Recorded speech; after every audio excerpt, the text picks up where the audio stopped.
Hello বেবাইস, আজকে আমরা নিয়ে আসলাম নতুন পার্লার খুলছি, মানে এখানে আপনারা দেখতে পারবেন। এই যে পার্লার, মানে গ্রামের পার্লার না, মানে অনেক সেল হয় এখানে। লোকজন এই যে জড়ো হইতেছে,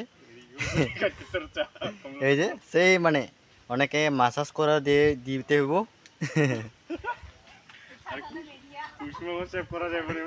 এই যে দাড়ি মুড়ি সেভ করতে হইব। ওনার নাম হচ্ছে মিস্টার ঠেকমান রুরাম। উনি গ্রামে থাকেন, ওনার বাড়ি এই কাছেই, মানে পাহাড়ে পালার। তো উনি বলেছে এখানে এসে ওনার চুল কাটতে, সেই জন্য ঠিক আছে চুলটা কাটা পালাইতেছি। ঠিক আছে। আপনাদের মধ্যে কেমন লাগছে বলে দিবে।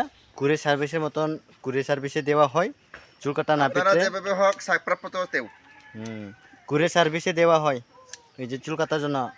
গাড়িতে করে, এই যে প্রাইভেট গাড়ি নাই, কিন্তু এই যে পিক আপ আছে, পিক আপের মধ্যে দেওয়া যাবে। এই যে ইন্ডিয়া গাড়ি যাকে বলা হয়, এখান থেকে শুরু করবে ডাইরেক্ট। কোন দিক দিয়ে লাগবো, ঢাকা শহর কোন শহর, একখানে হয়ে যাবে এক টিকটক। গিরি গোস থেকে আই গিরি বলেন যে এক রাং কল দেন কিনো। এই যে দেখ চুল কাটাচ্ছেই, আপনারা দেখবেন না এরকম করলে চিকলাং চিকলাং লাগে। শেষ হয় নাই তো, এই যে चिकलंग ना, इधर फेस टू फेस हो जाएगा। लेकिन आप लोग वीडियो को इसके फॉलो करो तो। ये देख बहुत अच्छा है ना लड़का, स्मार्ट है।